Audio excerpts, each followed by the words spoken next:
Dari Naldes.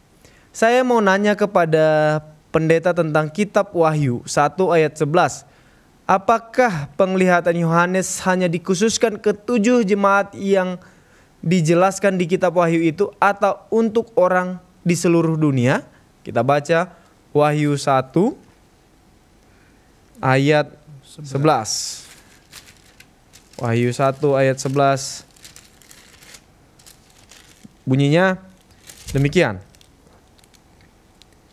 Katanya apa yang engkau lihat, tuliskanlah di dalam sebuah kitab dan kirimkanlah pada ketujuh jemaat ini, ke Efesus, ke Semirna, ke Pergamus, ke Tiatira, ke Sardis, ke Philadelphia, dan ke Laodikia.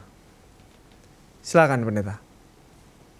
Terima kasih untuk pertanyaan ini, Saudara Naldes. Pertanyaan yang bagus sekali, dan saya lihat pertanyaan-pertanyaan yang diberikan ke acara Tanya Jawab Alkitab Malam Tajam adalah pertanyaan-pertanyaan dari orang-orang yang suka untuk membaca dan mempelajari Alkitab.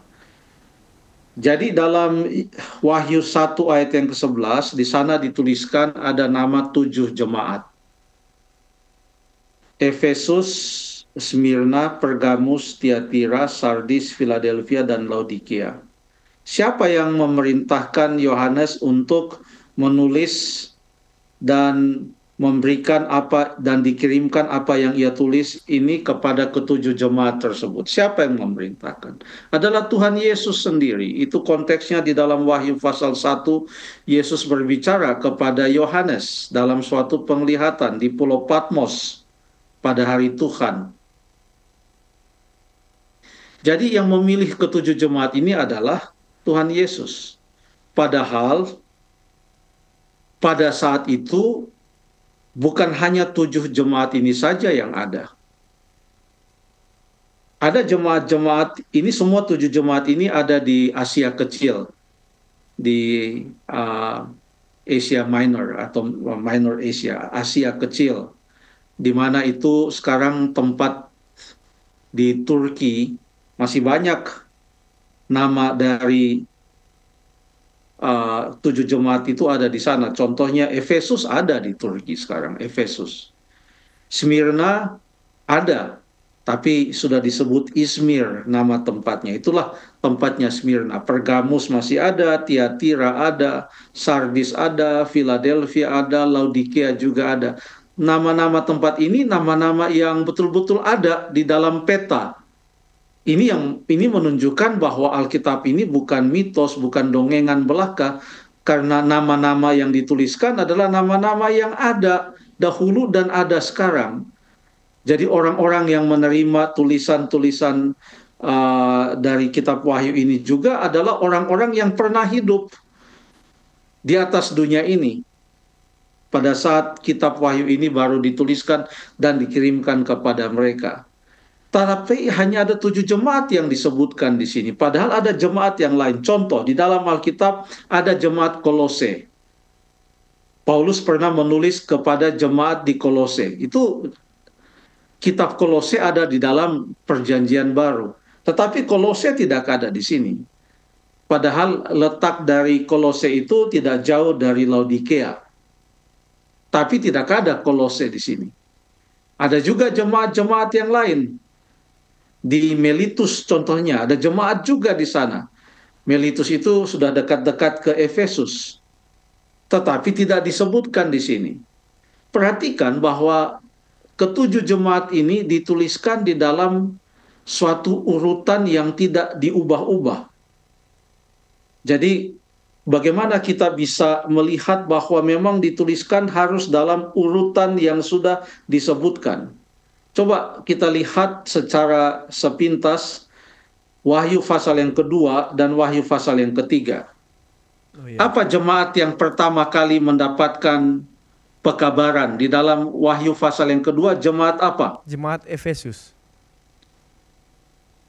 Jemaat Efesus. Dan di Wahyu 1 ayat yang ke-11 memang Efesus yang lebih dulu ditulis namanya kan? Iya, betul pendeta. Betul ya? Ya, betul benar. Lalu kemudian jemaat yang kedua, jemaat apa?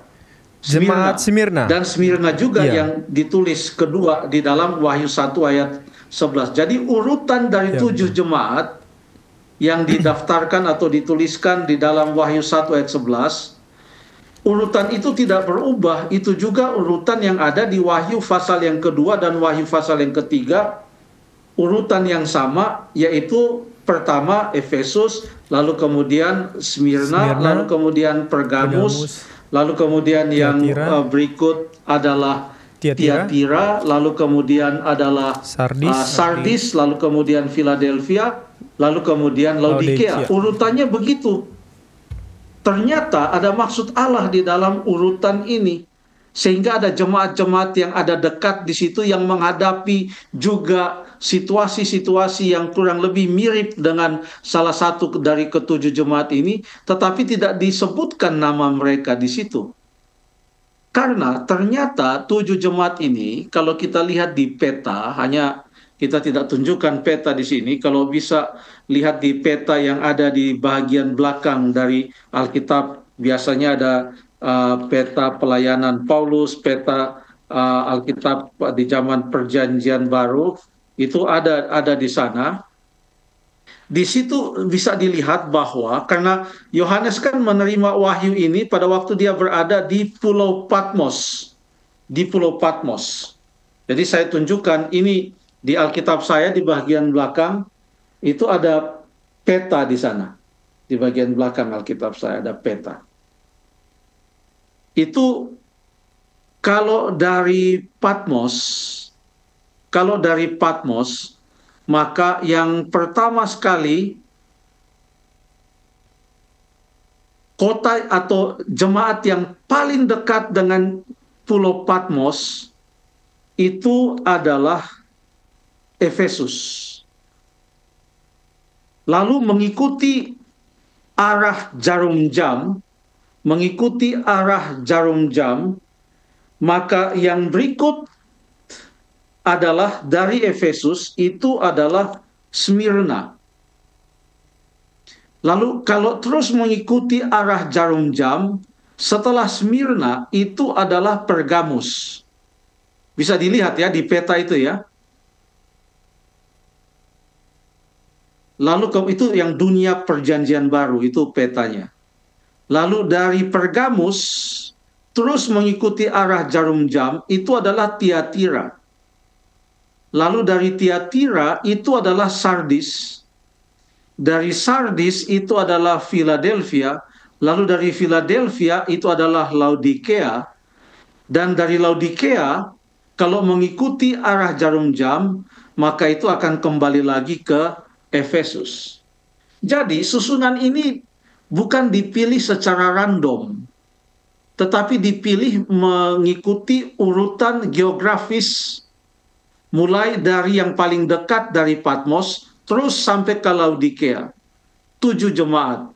Padahal di dekat Laodikia, kita boleh lihat ada di peta, di sana ada Kolose, lalu kalau lebih ke arah timur lagi, di sana ada Iconium, Listra, Derbe. Di situ banyak sekali jemaat-jemaat, tetapi tidak disebutkan. Ini karena kitab Wahyu ditulis dalam bentuk apokalipsis. Ini adalah penglihatan yang menyatakan apa yang sorga lihat terjadi di atas dunia dan akan terjadi di atas dunia. Sehingga ketujuh jemaat ini menggambarkan peristiwa-peristiwa yang terjadi pada umat Allah mulai dari abad yang pertama terus berurutan sampai kepada zaman akhir. Makanya sekalipun hanya 7 jemaat yang disebutkan di dalam kitab Wahyu, akan tetapi coba kita lihat bagaimana pekabaran yang harus dikabarkan, yang disampaikan di dalam kitab Wahyu. Kita baca beberapa contoh. Mari kita buka di dalam Wahyu pasal yang ke-10, Wahyu pasal yang ke-10 ayat yang ke-11. Wahyu 10 ayat yang ke-11. Wahyu 10 ayat yang 11. Maka ia berkata kepadaku, engkau Ya. harus bernubuat lagi kepada banyak bangsa dan kaum dan bahasa dan raja.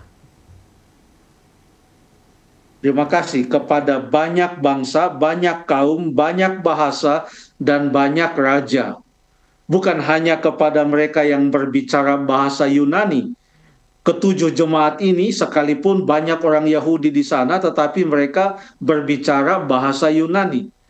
Tetapi kepada bahasa-bahasa lain juga, artinya skop dari atau cakupan dari pekabaran yang disampaikan dalam kitab Wahyu bukan hanya untuk ketujuh jemaat ini. Memang pada saat dituliskan ada pekabaran-pekabaran khusus yang ditujukan kepada masing-masing jemaat itu. Tetapi dalam waktu yang sama, pekabaran-pekabaran khusus kepada mereka itu menggambarkan juga secara luar biasa, dan itu betul-betul terjadi di dalam sejarah, keadaan umat Allah atau gereja Tuhan ini mulai dari abad yang mula-mula sampai kepada zaman kita sekarang ini.